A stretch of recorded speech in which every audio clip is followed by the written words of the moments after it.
Good afternoon, distinguished guests.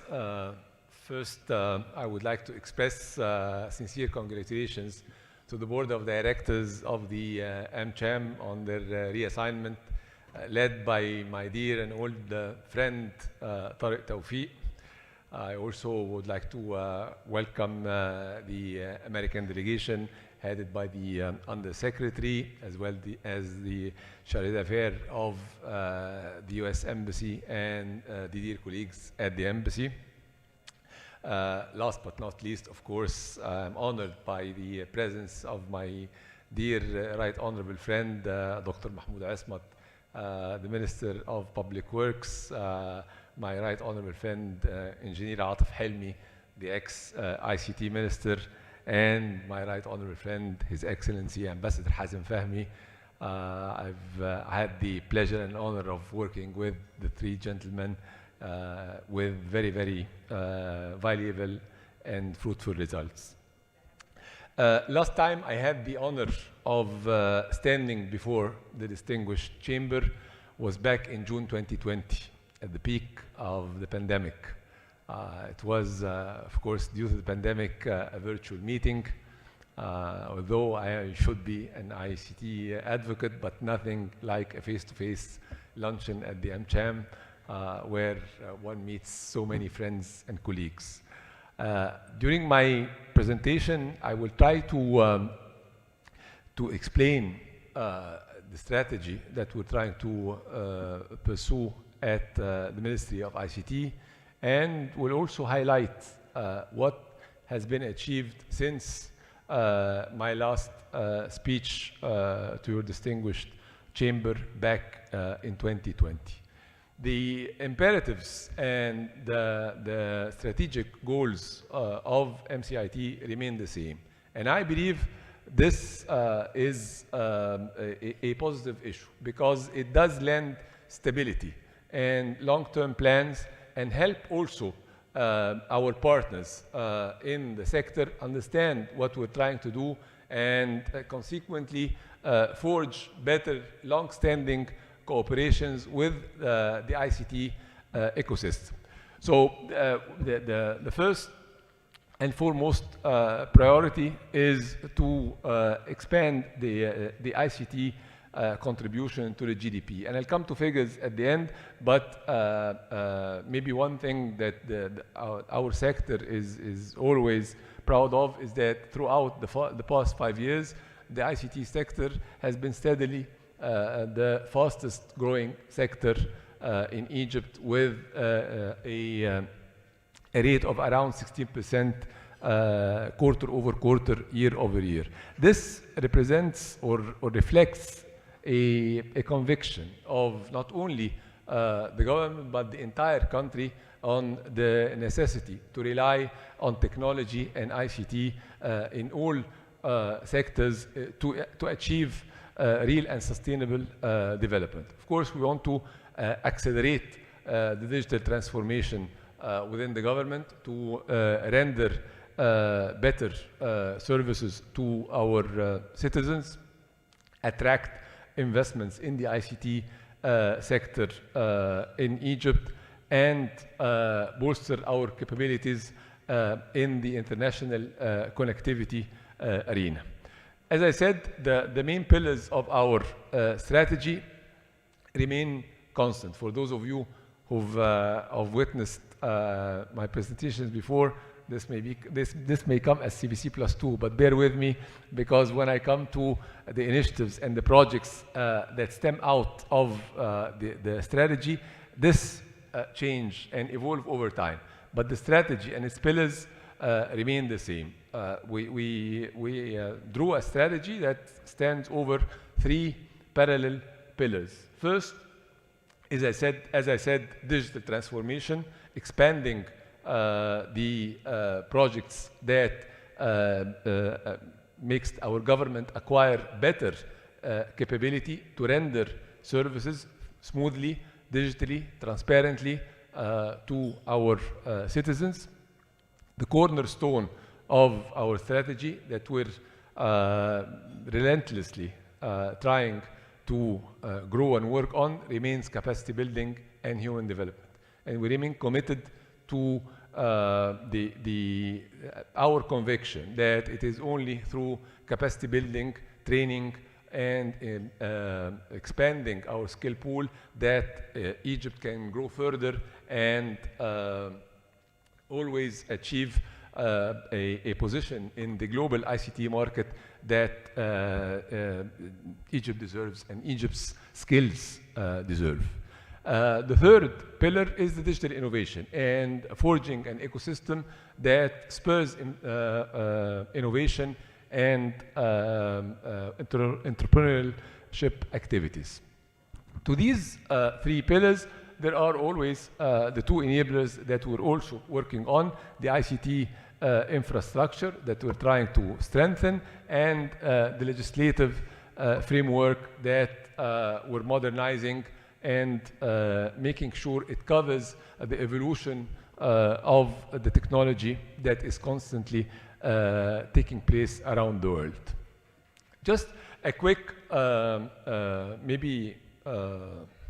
view on what we're trying to achieve in each of these three pillars. I'll start with the digital transformation.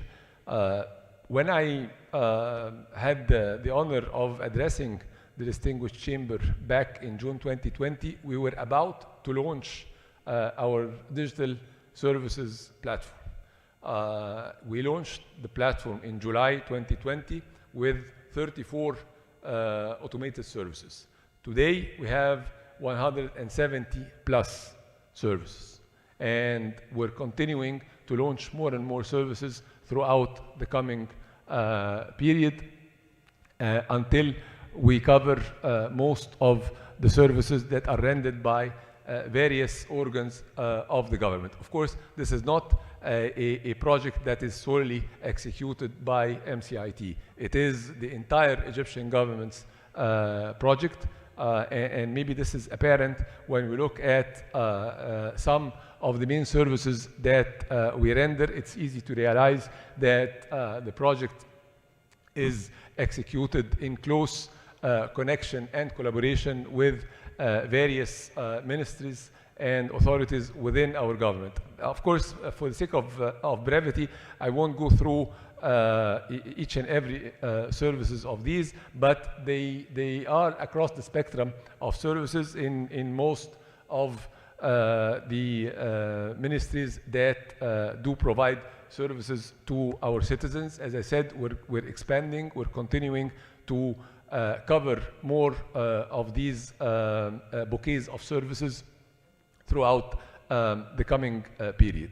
The design of the system caters for all categories and of our Egyptian people. So we know that some of our people are still not yet ICT savvy. They prefer to deal with technology through a mediator. So in addition to the digital platform, all the services offered on Digital Egypt can be obtained from Egypt Post offices. The idea is for our colleagues at the Post organization and the Post offices to help citizens deal with technology. We also have a hot number where citizens can call in, verify themselves, and then obtain the service online. The second maybe portion of this pillar, digital transformation, pertains to the internal apparatus of the government and making sure that we also modernize the internal work of different ministries and organizations within the government. And this is witnessed while we're moving now as a government to the new capital. The conviction and the view and the project, the way it is executed, is that it's not a physical or geographical move from one location to the other. It is rather a leap forward to a different way of operating and a different way of rendering services to our citizens. So we're moving as a collaborative, paperless government, that has the capability of dealing or exchanging data between one authority and the other, and presenting itself to our citizens as one-stop shop. So the citizen has to only go to one government entity to obtain a service, then government entities together exchange data necessary to deliver the service to the citizen without requiring the citizen to obtain papers or data from one government entity to the other. Paperless also is another way of modernizing the way we work and making sure that the organizational memory is in place. Everything and anything that the government does is recorded, it is in place while people change and evolve, because this is the nature of life. Still, the memory of the organizational memory of our authorities and our organizations remain intact. Also, several important automation projects has taken place in the past, like the health insurance. This is for many of you in the room who are ICT professionals. I know that you realize the complexity of the health insurance project in any country. And Egypt was no exception. It was an intricate project, but fortunately it's now done. We're expanding and rolling out from one governorate to the other as per the plan set by Ministry of Health. Another project that is important is the management of government assets. And the government has so many assets that we don't even know about. So the idea or the project aims to have all the government assets in a database. Then it is easier to manage, maximize the yield out of these assets. Again, I don't want to go through all, but I'm tempted more to talk about the future and where we're going with digital transformation, because now we're going into stage 2 of acquiring the capability of rendering a compounded services to our citizens. Services that require the exchange of data and close communication between several government organizations. The project is huge. We call it AHMUS because it will revamp the entire architecture of software of the Egyptian government to transform it into a citizen-centric architecture. The way our government operates now, like any other government in the world, the automation projects within the government took place on stages with different technologies at different times. This does hinder the ability to exchange data and tie these government organizations seamlessly. The AHMUS project aims to overcome this challenge by, as I said, rebuilding the architecture of software around 15 services, set of services. So 15 sets. Each set pertains to one bouquet of services that we render to our citizens. So one platform is for the judicial services. One platform is for education. One platform is for social protection. Of course, each and every platform does cover more than one organization and more than one authority. And this is the goal of the project, is to make sure that these organizations can talk together and work together digitally and seamlessly.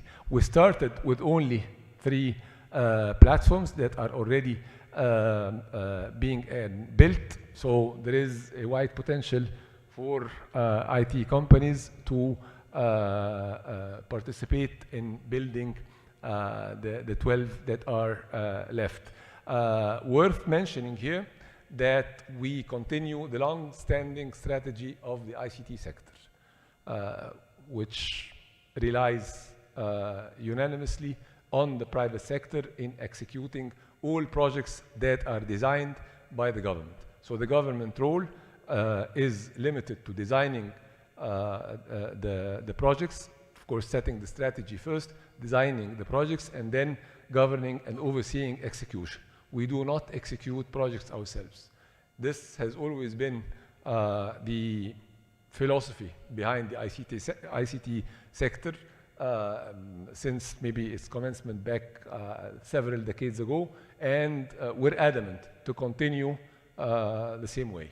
So all these pillars will be built, all these platforms will be executed through projects that the private sector will be awarded.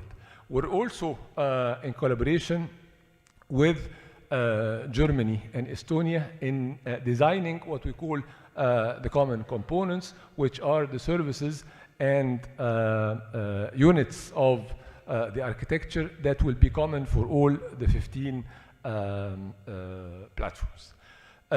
Moving to the second pillar of the strategy, which is capacity building, as I said, what we consider our cornerstone. The objective of expanding our skill pool is first to have enough resources to deliver on the projects that are being executed in the country, not only in the government, but all sectors that are busy automating their operations. So we need to have enough resources to suffice the demand that companies need. Second, an equally important objective is offshoring.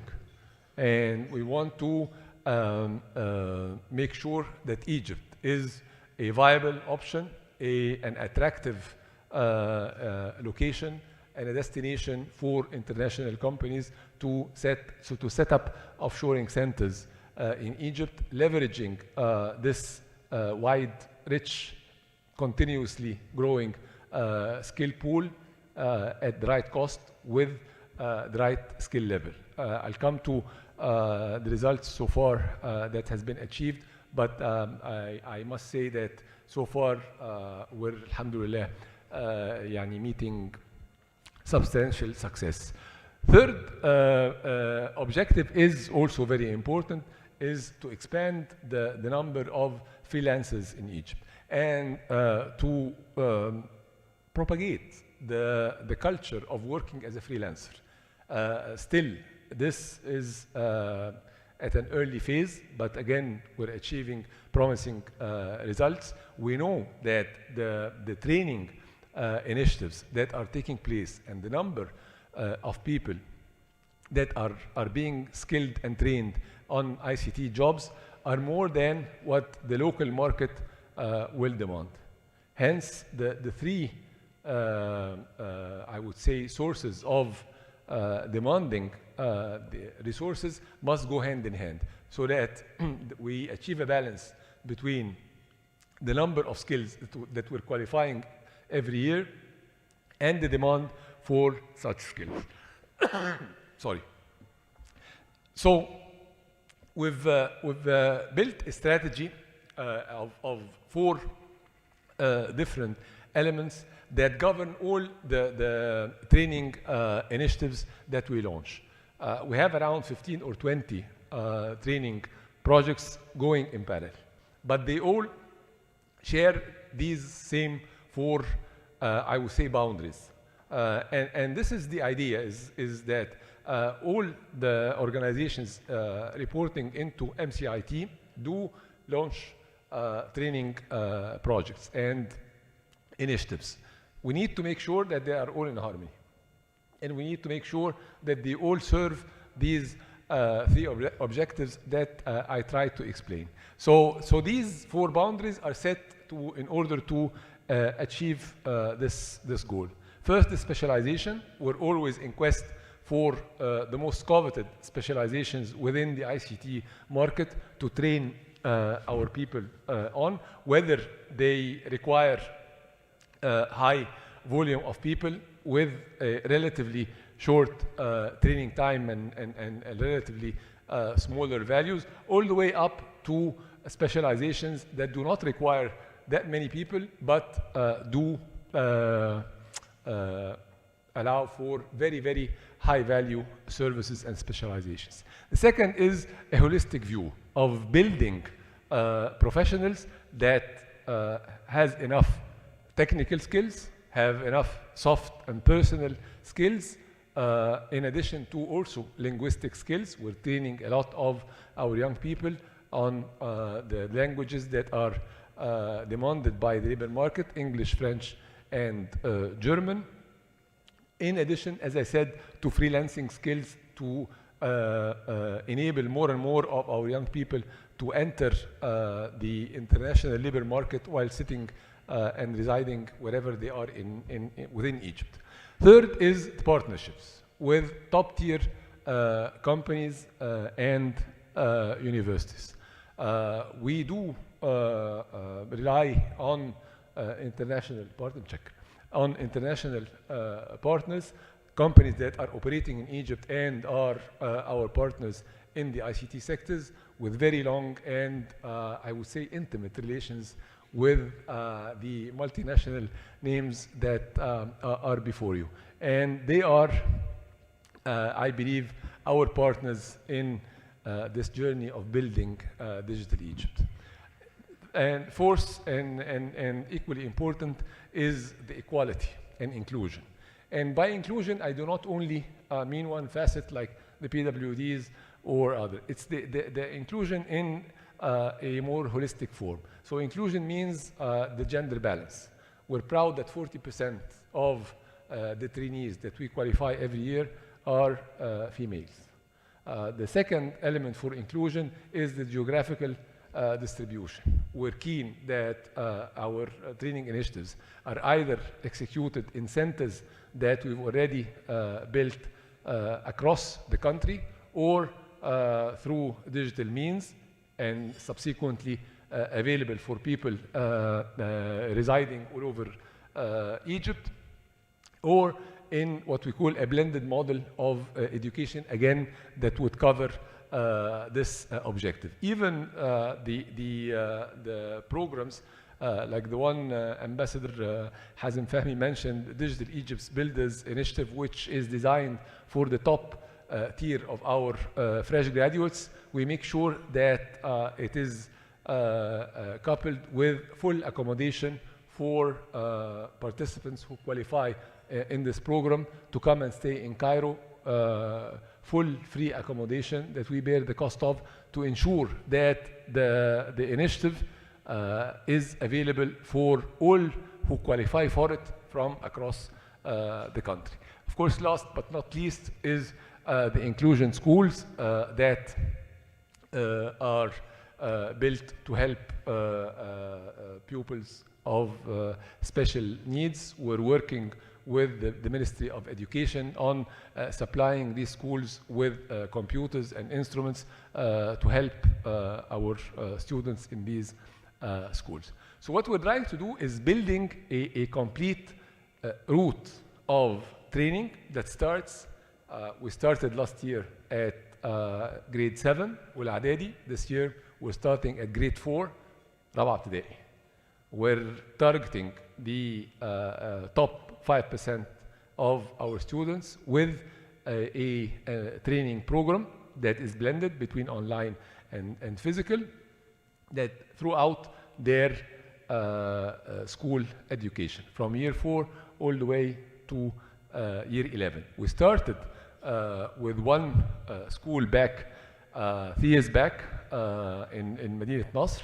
It was a great success, alhamdulillah. We added 6 other schools across the country, again for the sake of inclusion that I tried to explain. This year we're adding 20 more. The idea is to have one school in each and every governorate of Egypt. The second maybe milestone in this holistic path of training is the university, a specialized ICT university, Egypt's University of Informatics, the first university specialized in ICT in Africa, that we established 3 years back in collaboration with 3 distinguished universities in the United States and Canada, Purdue, Ottawa and Minnesota. Third milestone is a set of specialized ICT training initiatives that aims scaling the number of trainees. So in this initiative, the target is in hundred thousands every year, 100 and 150,000 that we train annually on various ICT specializations to enter the ICT market, whether the domestic market or the international market, as freelancers. I know I'm short and I'm already exceeding my time, but I'll try to be quicker. My friends are waving at me. So these are three of these, or four of these initiatives: Egypt Forward, Mahara Tech, and the two institutes that reports into MCIT, ITI and NTI do deliver these initiatives. The fourth, as I said, aims or targets the top-notch fresh graduates with very, very deep specialized training for a year with the holistic view that I tried to explain earlier, again with a set of the multinational companies that we're so happy to partner with, and also a set of very distinguished universities. One of them is the university in South Korea that Ambassador Hazem Fahmy takes the credit for convincing them to collaborate with us. So these are some of the wonderful participants that one spends time with and gets to be very optimistic, seeing their enthusiasm, their determination, and their will. Moving forward, we're focusing even further and widening the scope of capacity building. As I said, we're starting grade 4. We're working also to include non-IT graduates, which is very important. We have a very, very wide number of university graduates coming from IT, non-IT relevant faculties and specializations, and struggling to find a job. The idea is to reorient a portion of these fresh graduates to be capable to join the ICT market. We all know now that the ICT market is no longer restricted on IT relevant graduates, engineers and computer science. There is room for everyone to join this ever-growing and widening industry. So this is what we're trying to do here. We're also focusing on very specialized niches of the industry, like electronic design and embedded software, to build capacity and be known as a country for. Third pillar in a minute is digital innovation. As I said, trying to build an ecosystem conducive to innovation. This requires the availability of a set of services, I would say, that we avail to our entrepreneurs, starting from ideation camps all the way to matchmaking events with angel investors to invest in their companies. For this, we decided to build centers across the country that would host entrepreneurs and act as an incubate their companies and train them to be able to better their products or services that the startups are trying to market.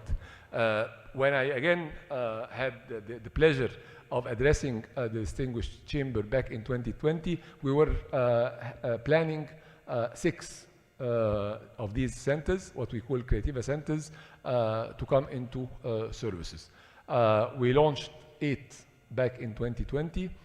This year, we're launching another 5 at the first half of the year, 8 in the second half. So by the end of the year, we'll be around 20 Creativa centers, 1 in each and every governorate.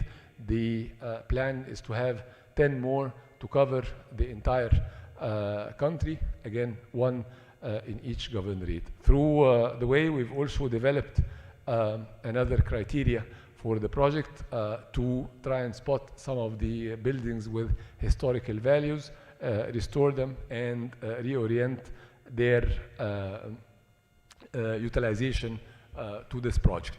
Two of them, one in Giza, the one atop, one in Heliopolis, in Cairo.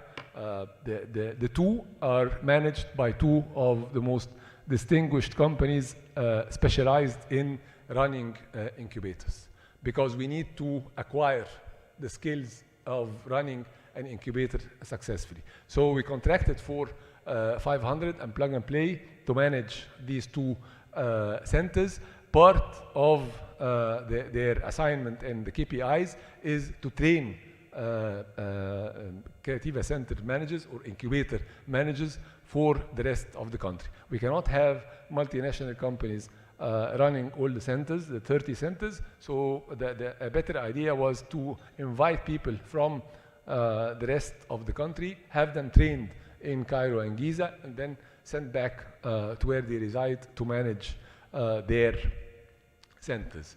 Another center that is very important, the one that you can see, this is in the new capital, and it is specialized in electronic design. So in this center, we're going to host around 25 companies, whether Egyptian companies or multinational companies that are specialized in embedded software and electronic design. The idea is to build an integrated ecosystem for this high-value, specialized part of our industry. Maybe in this context, I would like to show you the first phase of Knowledge City, the tech park that we've established in the new capital. In the center, you can see the Imhotep building, the one that I've just tried to explain its mission, the Electronic Design Center. This is the main building of Egypt's University of Informatics, and this building is for the training centers ITI and MTI.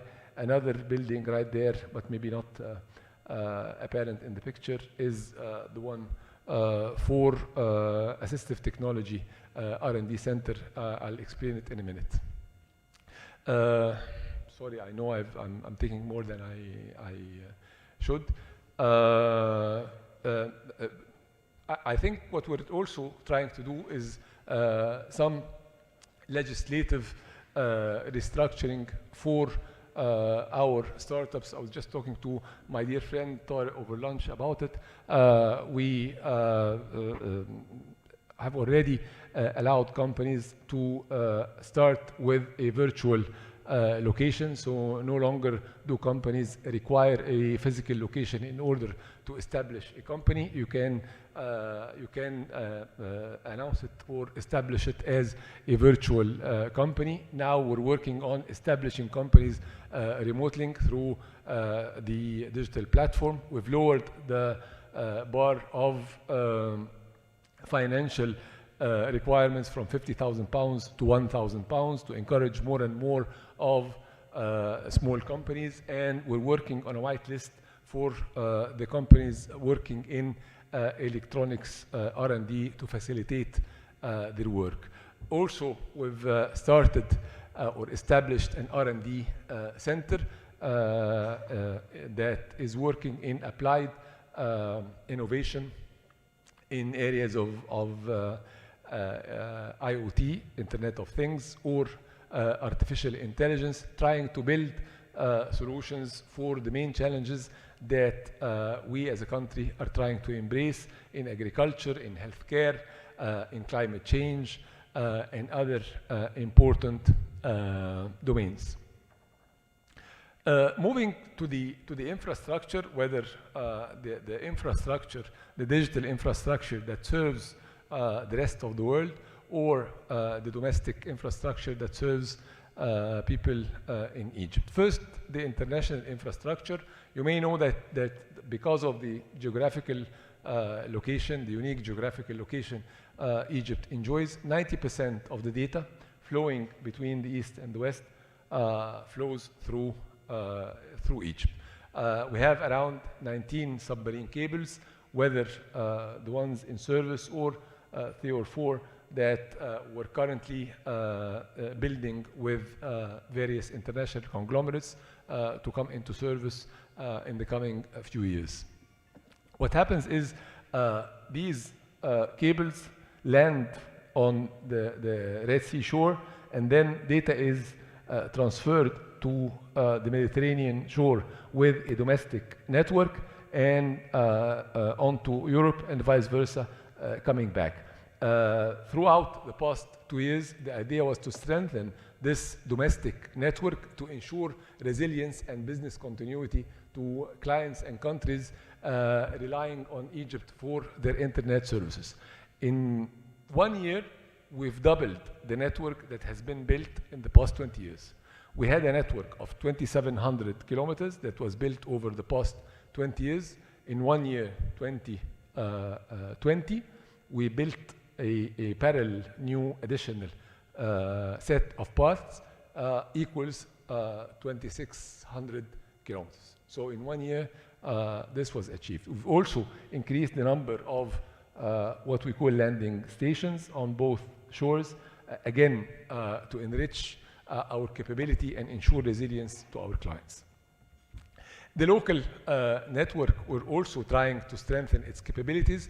We focused with the mobile operators on building more and more towers every year. I know some may find it a bit annoying in front of where you live or something, but we're trying to make it as remote as possible. And of course, the health and environment requirements are strictly considered when building these towers. This year, we're continuing with focusing on more mobile towers. We're also resorting to other new technologies that will help improve the services, especially indoors, like the femtocells and micro access points. We've also availed spectrum worth $2 billion to the mobile operators, again, to strengthen their capabilities.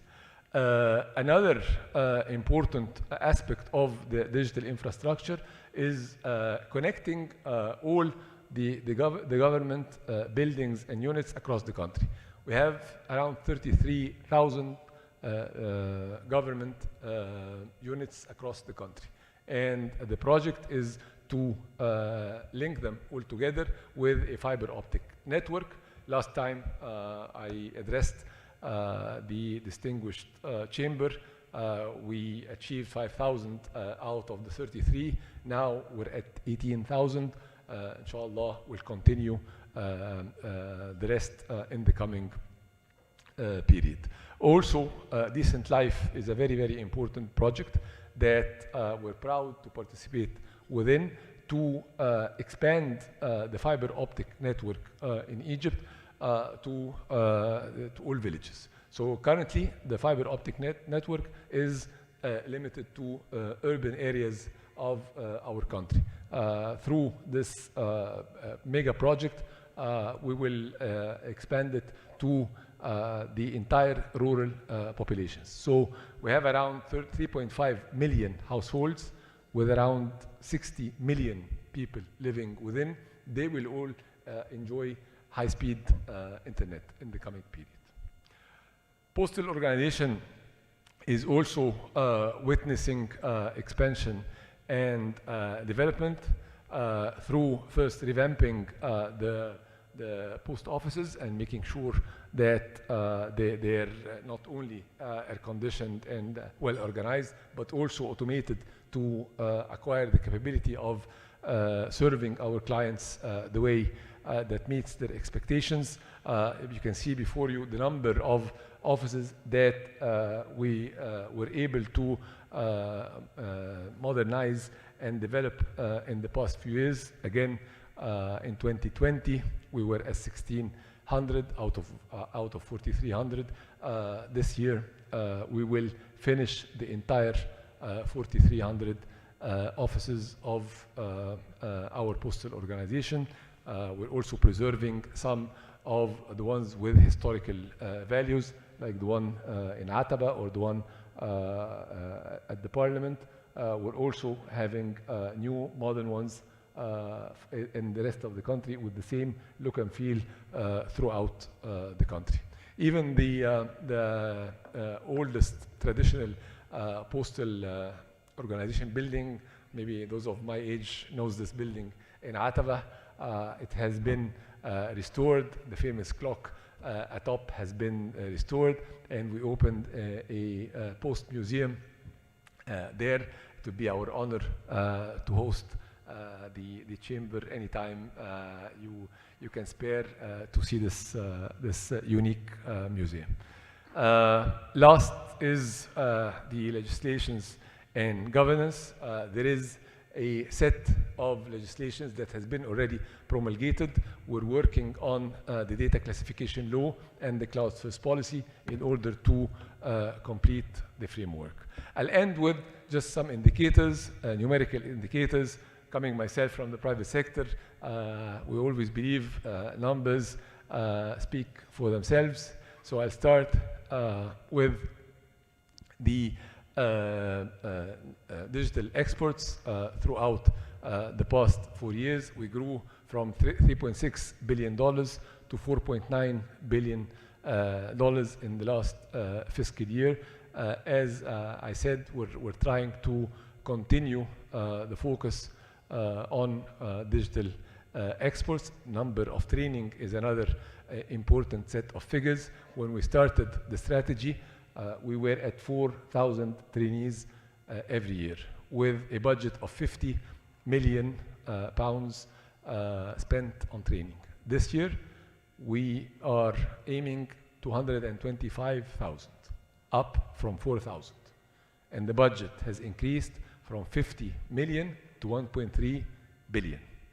So 26 times the budget, 56 times the number of trainees.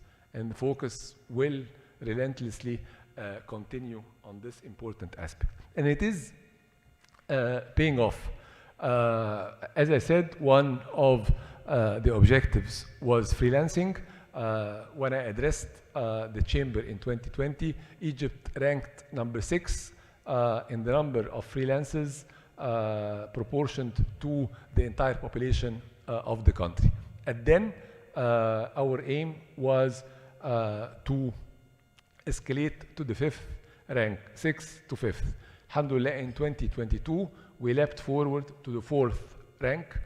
We were aiming to add 12,000 or 12.5 thousand freelancers to the sector. We added 31,000 freelancers to the sector, and as I said, we leapt from position 6 to position 4. Will continue, of course. The other objective for the strategy was the offshoring business. Back in November, last November, we had a ceremony that was honored by the witness of His Excellency, the Prime Minister. We signed with 29 multinationals from all over the world, including countries that are known for offshoring, such as India.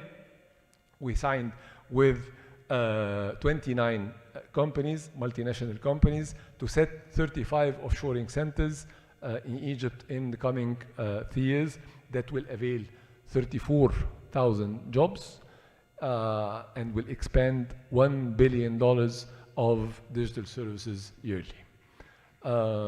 These are pictures of some of these centers. Another aspect is the digital infrastructure.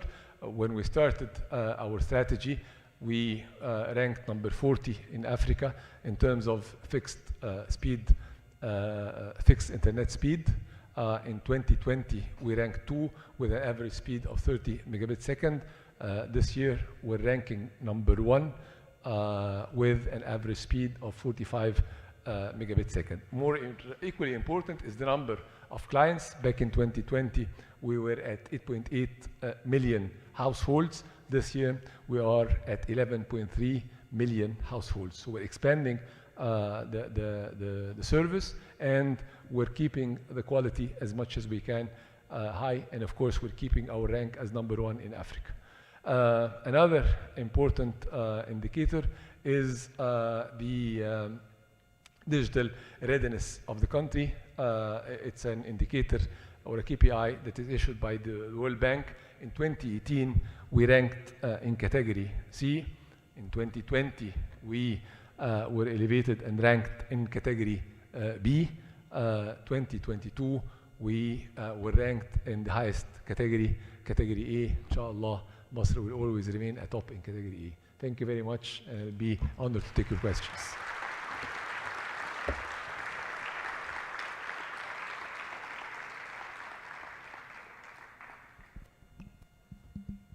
Thank you very much, Your Excellency, for a very insightful presentation, and congratulations on the achievements.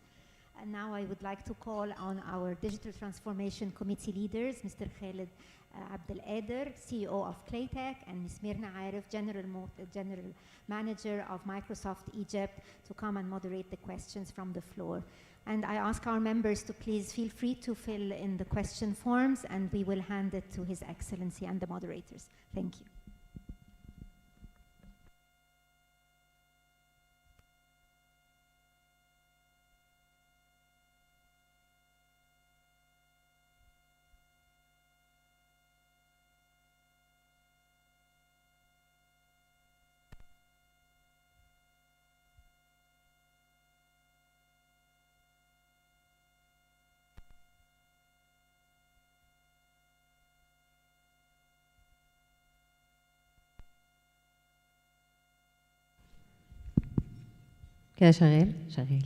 Good evening, everyone.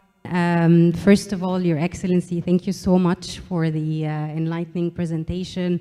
Thank you so much for shedding the light on the priorities of the Digital Egypt strategy, and for genuinely driving impact that we can all see across the 3 pillars of digital transformation, capacity building, and digital innovation. And I want to also take a moment to really congratulate both the Egyptian and the US government on the successful discussions and the fruitful outcomes, and really for putting digital transformation as at the center stage of the joint agenda. So thank you so much for that. Khalid? I will start with your question. Go ahead. Sure. I'll start from where you ended, Your Excellency, if I may. I think you showed us the importance of Egypt as a huge potential and a current potential for being the hub for Africa for digital transformation, with all the capacity building initiatives, but also with the infrastructure that is being built. And I think we recently read also about the launch of To Africa. And we're very, very proud of that. So if you can maybe shed more light on the plans for putting Egypt as a hub for Africa. Thank you very much. Definitely our collaboration with our African neighbors is among the highest priority in our strategy. Just for the sake of brevity that I didn't cover or elaborate on. There are several countries in Africa that are witnessing ICT developments that is worth admiration and respect. And it's very important to establish cooperation with these countries on equal terms, where we learn from their experience and lend our experience from them to benefit. We're working through the African Union in various committees. Egypt is leading the committee for artificial intelligence within the African Union in order to come up with a unified stance on AI ethics in all the international organizations like the UNESCO that are busy with forming an AI constitution for the world. So there is a lot of cooperation in this respect. There is also cooperation, as you've mentioned, in the digital infrastructure. We know that there are many countries in Egypt, in Africa, that rely on Egypt for connectivity. We're working on expanding the international digital infrastructure to make sure that we're able to help these countries, especially landlocked countries, with connectivity services. Your Excellency, thank you so much for the comprehensive and informative presentation. I think that this is one of the best strategy presentation that I ever seen through you're biased because we're friends. So. the years in MCIT. And I heard a lot of feedback from the audience around the clarity, around the direction, specifically, you know, in the opening on the, you know, the BAB, I called it the BAB, the boost, accelerate, and the structures. And I'll start my question with the boost, which is, you know, boosting the GDP, the contribution of ICT sector to GDP. Are you optimistic? I'm very optimistic. And why? And numbers, yes, this is a good question. And why? When we started back in 2018, our contribution to the GDP was at 3.6%. This year, we're reaching 5% because we're growing at 16% uniformly and constantly, and the economy in its entire form is growing at around 6%, sometimes more, sometimes less. So then our contribution and our space does grow over years. The developed countries in the ICT industry are around 8%, more or less, 7 to 8%. And this is what we're aspiring for. So the way we are working to achieve this target is by preserving this 16% or double-digit growth rate and making sure that we expand the venues and the investments within the ICT sector in order to cater for more and more growth. With this continued growth, we believe we can reach the 8% that we're aspiring for in a few years. Thank you, Your Excellency. And I want to build a little bit further on this. And I think as a core in the strategy is really the attraction of FDI. And Khaled would agree. I mean, this is a huge part of what we're trying to do as the Digital Transformation Committee in AmCham as well, which is how do we encourage foreign direct investment, how do we encourage external companies to come and expand in Egypt. And to do that, we're really working very closely with the ministry and with different entities on really progressing the agenda on the regulatory frameworks. And Your Excellency, you touched base a little bit on this. Can you maybe shed some light on the progress that has been made, particularly on things like data classification, cloud-first policies being key enablers for the ICT sector in Egypt? Well, thank you for this important point that you're raising. I start with the cloud-first policy because I want maybe to also allude to another issue that is pertinent. The cloud-first policy has already been complete as a draft.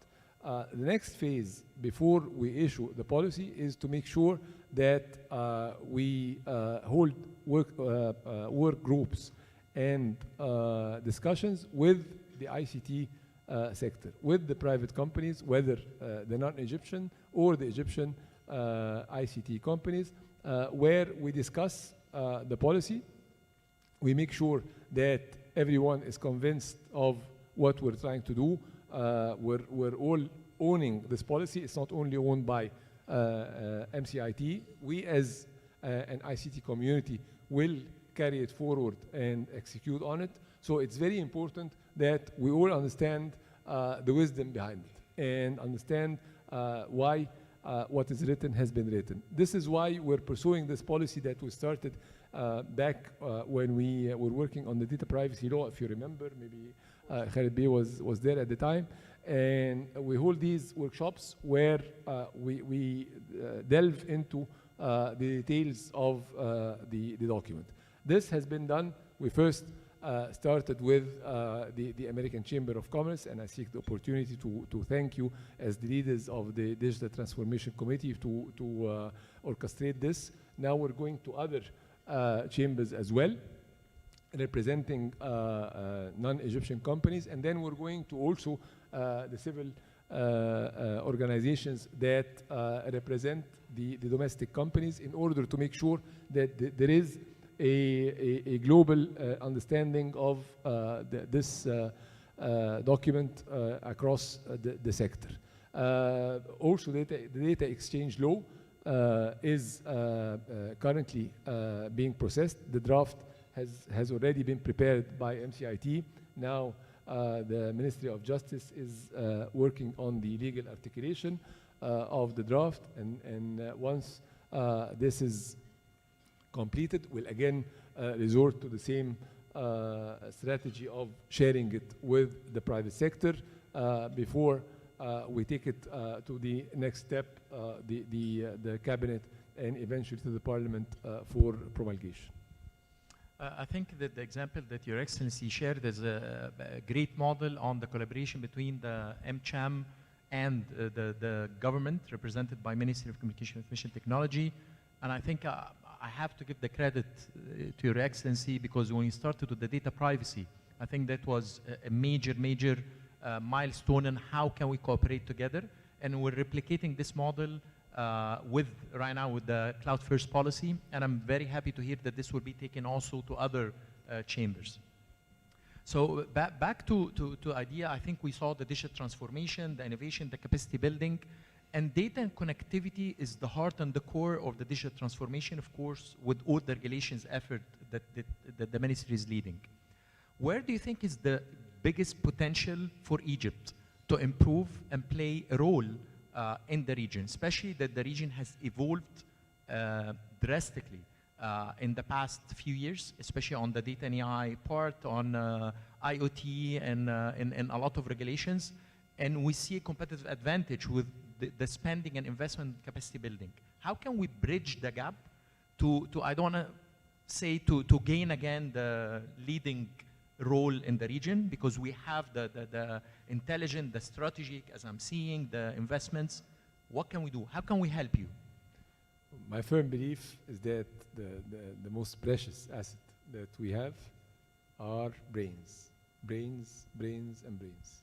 The more we refine, sharpen, and strengthen our people, and avail enough education and training opportunities for them, the more this country will advance, not only in ICT, across all sectors and across all fronts. It is the people. It is the people that will build the country. And it is the people that will build the ICT sector. Easy, very easy to acquire technology, to acquire the best machine, the fastest computer, the best sophisticated software. This is not the problem. Even implementing it is fairly easy.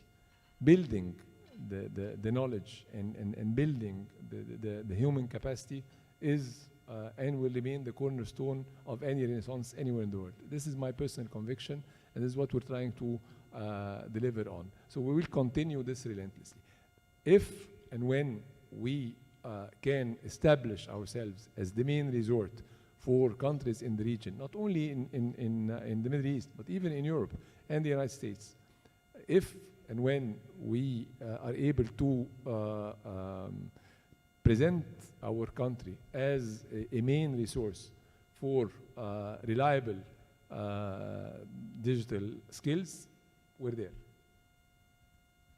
I just want to, I remember our first meeting when I took the role as the GM of Egypt. It was 3.5 years ago, and we were talking about technology. We were very, very excited.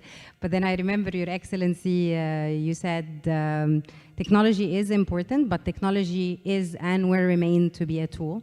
Human power, brain power is the most important asset that we have in the country, and it is the one asset that we should continue to develop, because that's the asset that will operate those tools. And we've witnessed firsthand, and we're proud collaborator with the ministry, and we've seen various initiatives.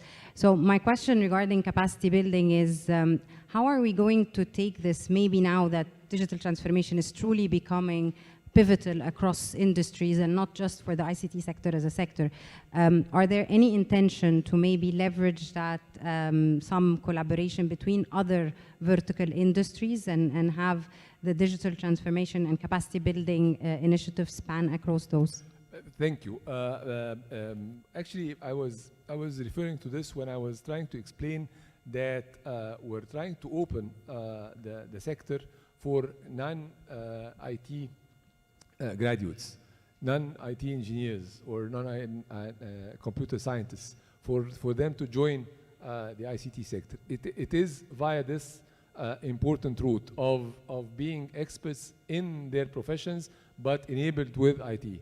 So to work on fintech, to work as lawyers that are capable of exploiting technology, or physicians that are capable of exploiting technology, is very important. So this is what we're trying to do in order to broaden the scope.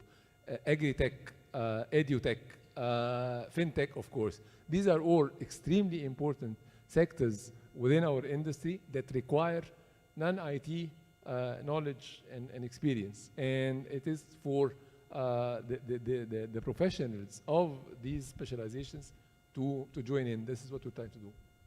Your Excellency, again, thank you so much for being with us for this long time. And again, I feel that this presentation has to be done again, maybe only to be the main event and activity for our audience.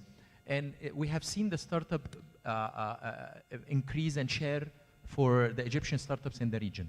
And there is a correction happening in the startup worldwide, followed by the region, of course, in Egypt. But Egypt is in a lead position right now with the startups.